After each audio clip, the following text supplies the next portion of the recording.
शेतकरी बांधवांनो, जर तुम्ही नमो शेतकरी योजनेचे लाभार्थी असाल तर तुमच्यासाठी आनंदाची बातमी आली आहे। कारण सरकारने असून 1 ऑगस्ट ही तारीख ठरवण्यात आली आहे। 1 ऑगस्टला नमो शेतकरी योजनेचा हप्ता खात्यावर सोडण्याचं नियोजन अंतिम टप्प्यामध्ये आलं आहे। शेतकरी बांधवांनो, ही योजना सर्वात आधी आंध्र प्रदेशमध्ये लागू करण्यात आली होती आणि याच धर्तीवर आता महाराष्ट्रामध्ये सुद्धा 7,000 रुपये सोडण्याचा निर्णय मुख्यमंत्र्यांनी घेतला आहे। महाराष्ट्र सरकारने नमो शेतकरी आणि पीएम किसान कनेक्टिव्हिटी मिशन राबवण्याचं ठरवलं आहे। कृषी विभागाने आता महाराष्ट्रातील जिल्ह्यांचे झोनल विभाजन केले आहे। म्हणजेच प्रत्येक जिल्ह्याची जमीन, तिथली पिकांची पद्धत, पावसाचे प्रमाण आणि निसर्गाचा बसलेला फटका या सर्व गोष्टींचा डेटा तपासूनच हा वाढीव हप्ता म्हणजे 7,000 रुपये शेतकऱ्यांच्या खात्यावर सोडण्याचा निर्णय घेण्यात आला। सरकारने स्पष्ट केले आहे की हा निर्णय संपूर्ण महाराष्ट्रामध्ये एकाच वेळी लागू होणार नाहीये, तर 2027च्या पहिल्या टप्प्यासाठी 1 ऑगस्टला 10 जिल्ह्यांची निवड करण्यात आली आहे। जर या 10 जिल्ह्यांमध्ये पैसे सोडण्याचं काम 1 ऑगस्टला पार पडलं तर त्यानंतर सरकार इतर जिल्ह्यांची निवड करणार आहे। शेतकरी बांधवांनो, जर तुम्हाला या 10 जिल्ह्यांमध्ये 7,000 रुपयांचा लाभ घ्यायचा असेल तर पुढची 2 मिनिटे लक्षपूर्वक ऐका, कारण आता शेतकऱ्यांच्या खात्यामध्ये पैसे सोडत असताना सरकारने आंध्र प्रदेशमध्ये हा निर्णय लागू केला होता। त्याच योजनेप्रमाणे 7,000 रुपये सोडण्याचा निर्णय महाराष्ट्रामध्ये घेण्यात आला। आंध्र प्रदेशचे मुख्यमंत्री चंद्रबाबू नायडू यांनी तिथल्या शेतकऱ्यांना पीएम किसानचे 2,000 रुपयांसोबतच अतिरिक्त 5,000 रुपयांची मदत जाहीर केली होती। म्हणजेच 2,000 रुपये केंद्र सरकारचे आणि 5,000 रुपये राज्य सरकारचे असे एकूण 7,000 रुपये शेतकऱ्यांच्या खात्यामध्ये एकाच वेळी जमा झाले होते। आणि आता देखील शेतकऱ्यांच्या खात्यावर नमो शेतकरी योजनेचा हप्ता सोडताना सरकारने 2,000 रुपये आणि आणखी 5,000 रुपये असं नियोजन बांधलं आहे। त्यामुळे शेतकऱ्यांना एकूण 7,000 रुपयांचा लाभ 1 ऑगस्टला मिळणार आहे।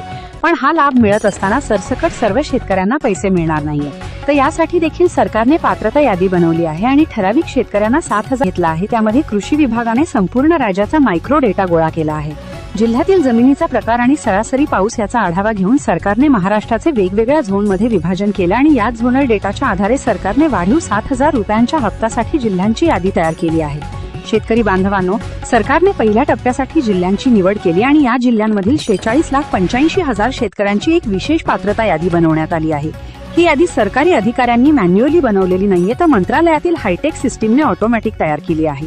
तुमचं बँक खातं, तुमच्या जमिनीचा डेटा आणि तुमचा आधार कार्डचा डेटा यांची तपासणी करून सरकारने शेतकऱ्यांच्या नावापुढे सिग्नल लावला आहे। त्यामुळे 46 लाखाच्या विशेष यादीमध्ये स्थान असलेल्या शेतकऱ्यांनाच पैशाचा लाभ मिळणार आहे। शेतकरी बांधवांनो, जर तुम्ही नमो शेतकरी योजनेचे लाभार्थी असाल आणि तुमच्याकडे जर स्वतःचे आधार कार्ड आणि फार्मर आयडी कार्ड असेल तर पुढची काही मिनिटे लक्षपूर्वक पहा, कारण मंत्रालयामध्ये राज्याच्या वरिष्ठ मंत्र्यांच्या बैठकीमध्ये वाढीव हप्त्याबाबत निर्णय घेण्यात आला। त्याचवेळी ज्या शेतकऱ्यांकडे आधार कार्ड आणि फार्मर आयडी कार्ड आहे त्यांची डिजिटल जोडणी करून त्यांच्यासाठी सरकारने एक विशेष आर्थिक नियोजन आखलं आहे आणि याच वितरण प्रक्रियेमध्ये अंतिम टप्प्यामध्ये 10 जिल्ह्यांच्या नावापुढे ग्रीन सिग्नल देण्यात आला। पहिल्यांदा 10 जिल्ह्यांमध्ये हे वाटप पार पडणार आहे आणि पुढील 12 जिल्ह्यांची नवीन यादी ही मंत्रालयातून जाहीर होणार आहे। शेतकरी बांधवांनो, या योजनेसाठी सरकारने हजारो कोटींचा निधी मंजूर केलाय आणि शेतकऱ्यांना वाटतंय की हे फक्त एकाच योजनेचे पैसे आहेत, तर हे असं मुळीच नाहीये, तर यामध्ये केंद्र सरकार आणि राज्य सरकारचा वाटा पूर्णपणे आहे। त्यामुळेच एवढी मोठी रक्कम शेतकऱ्यांच्या खात्यामध्ये जमा केली जात आहे। पावसाळी अधिवेशनानंतर कृषी विभागाने थेट विशेष आपत्कालीन निधी या योजनेमध्ये जोडलेला आहे। म्हणजेच केंद्र सरकारने देखील पैसे दिले आहेत। राज्य सरकारने तब्बल शेकडो कोटींचा अतिरिक्त निधी तिजोरीमधून वर्ग केला आहे। त्यामुळे फार्मर आयडी कार्ड आणि आधार कार्डचे डिजिटल व्हॅलिडेशन करून शेतकऱ्यांच्या बँक खात्यावर निधी जमा केला जाणार आहे।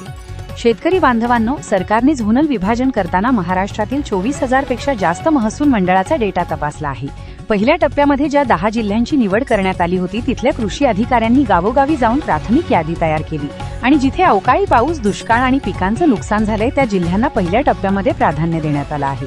जर तुमचा जिल्हा पहिल्या 10 जिल्ह्यांच्या यादीमध्ये आला नसेल तर अजिबात नाराज होऊ नका, कारण मंत्रालयात झालेल्या बैठकीमध्ये पुढील 12 जिल्ह्यांची दुसरी यादी देखील तयार करण्यात आली आहे। कृषी मंत्र्यांच्या स्वाक्षरीनंतर ही यादी जिल्ह्यांकडे पाठवण्यात आली आणि या 12 जिल्ह्यातील तालुका स्तरावर आता कृषी उत्पन्न डेटा मॅपिंगचे देखील काम सुरू आहे।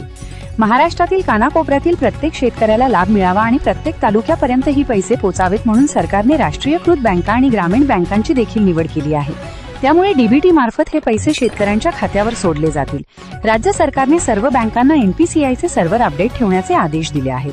ज्या शेतकऱ्यांची नावे पात्रता यादीमध्ये आहेत त्या शेतकऱ्यांच्या खात्यामध्ये डायरेक्ट बेनिफिटच्या कॅलेंडरवरती मार्क करून ठेवा, कारण शेतकऱ्यांच्या खात्यावर आता मोठी रक्कम जमा होणार आहे। आंध्र प्रदेशमध्ये सुरू झालेली ही योजना आता महाराष्ट्रामध्ये देखील लागू होत आहे। आपल्या महाराष्ट्रात सुद्धा पावसाळी अधिवेशनामध्ये मुख्यमंत्री देवेंद्र फडणवीस साहेबांनी शेतकऱ्यांसाठी अनेक घोषणा केल्या होत्या। त्याबाबतच आता बैठक पार पडली असून ऐतिहासिक निर्णय घेण्यात आला।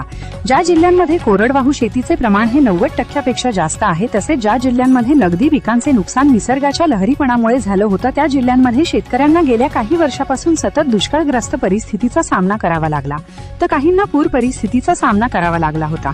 अवकाळी पावसाचा देखील फटका बसलेल्या जिल्ह्यांमध्ये आता सरकार लाभ वितरित करणार आहे। 1 ऑगस्ट हा दिवस फक्त 10 जिल्ह्यांसाठी फायद्याचा आहे, कारण 10 जिल्ह्यांची निवड सरकारने केली आहे आणि सर्वात महत्त्वाचं म्हणजे जर तुमचा जिल्हा या पहिल्या 10 जिल्ह्यांमध्ये नसेल तर दुसऱ्या टप्प्यामध्ये 12 जिल्ह्यांची नवीन यादीमध्ये तुमचा जिल्हा आहे का हे देखील पहा। आता सरकारने जी पहिली यादी जाहीर केली आहे त्यामध्ये मंत्रालयातील सिस्टीमने ऑटोमॅटिक फिल्टर लावला आहे। कृषी विभागाने सोलापूर जिल्ह्यातील 4,20,000 शेतकऱ्यांचा डेटा 1 ऑगस्टच्या पहिल्या टप्प्यासाठी फायनल केला। सोलापूरच्या पात्र शेतकऱ्यांच्या खात्यामध्ये 7,000 रुपयांप्रमाणे निधी वर्ग केला जाणार आहे। दुसरा जिल्हा नाशिक आहे। नाशिकमधील भाजीपाला आणि द्राक्ष उत्पादक शेतकऱ्यांना लहरी हवामानाचा मोठा फटका बसला, त्यामुळे कृषी मंत्रालयाने नाशिक जिल्ह्यातील 5,10,000 नोंदणीकृत शेतकऱ्यांचा डेटा 7,000 रुपयांच्या योजनेसाठी थेट डीबीटी प्रणालीशी जोडला आहे। मराठवाड्यातील छत्रपती संभाजीनगर जिल्ह्याची निवड ही पहिल्या 10 जिल्ह्यांमध्ये करण्यात आली आहे। सतत दुष्काळ आणि पावसाची अनिश्चितता लक्षात घेत इथल्या 3,90,000 शेतकऱ्यांचा डेटा डिजिटल 7/12 आणि आधार लिंकिंगनुसार 100% मॅप करण्यात आला असून 1 ऑगस्टला थेट पैसे जमा होतील।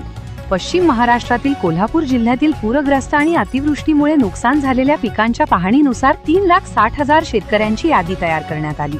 कोल्हापूरच्या शेतकऱ्यांचा डेटा अत्यंत अचूक असल्याने इथल्या शेतकऱ्यांच्या खात्यावर 1 ऑगस्टला पैसे जमा होतील। विदर्भातील बुलढाणा जिल्ह्यामध्ये पावसाळी अधिवेशनादरम्यान झालेल्या विशेष सर्व्हेनुसार 4,40,000 शेतकऱ्यांची नावे यादीमध्ये समाविष्ट झाली आहेत। खानदेशातील जळगाव जिल्ह्यातील शेतीसाठी लागणाऱ्या खतांच्या आणि बियाण्यांच्या खर्चासाठी कृषी विभागाने इथल्या 4,80,000 शेतकऱ्यांना पहिल्या टप्प्यासाठी पात्र ठरवलंय। अहमदनगर जिल्ह्यातील बँकिंग नेटवर्क आणि ई पीक पाहणीचा डेटा 95% पेक्षा जास्त अपडेट असल्यामुळे इथल्या 5,30,000 शेतकऱ्यांना लाभ मिळणार आहे।